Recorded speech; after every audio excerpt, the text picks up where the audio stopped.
নমস্কাৰ, মই প্ৰথমত অসমৰ মুখ্যমন্ত্ৰী সন্মানিত হিমন্ত বিশ্ব শৰ্মা ছাৰক মোৰ মনৰ পৰা, মোৰ অন্তৰৰ পৰা মই ধন্যবাদ জ্ঞাপন কৰিছোঁ। মোৰ ইমান বয়সলৈকে মই চৰকাৰী কোনো আঁচনি পোৱা নাই, এইটো কোনো সত্য কথা।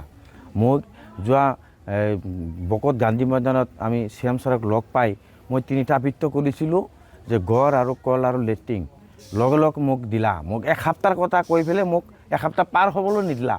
মই হিমন্ত বিশ্ব ছাৰক কি দি ধন্যবাদ দিম। মোৰ মনৰ আশাটো পূৰণ কৰিছে, মোৰ মনৰ আশা পূৰণ কৰি সপোনৰ গড়টো দিলা, কল দিলা, লেট্ৰিন দিলা। মানে মোক বহুত ভাল লাগিছে, মানে বহুত শান্তি পাইছোঁ।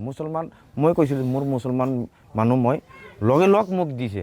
কিছুমানে আমাৰ মিয়া মানুহগিলাই মুছলমান ছাৰক শুনিব নোৱাৰে, কিন্তু চাওক আপোনাৰ অসমৰ বাকী ৰাইজ চাওক আপোনালোকে যে হিমন্ত বিশ্ব শৰ্মা মুছলমান ৰাইজৰ কাৰণে কি কৰি আছে।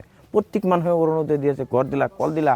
মই যিমানলৈকে জীয়াই আছোঁ মই হিমন্ত বিশ্ব শৰ্মা বিজেপিক জিন্দাবাদ, বিজেপিক ভোট দিয়েই থাকিম। এইখিনি আৰু।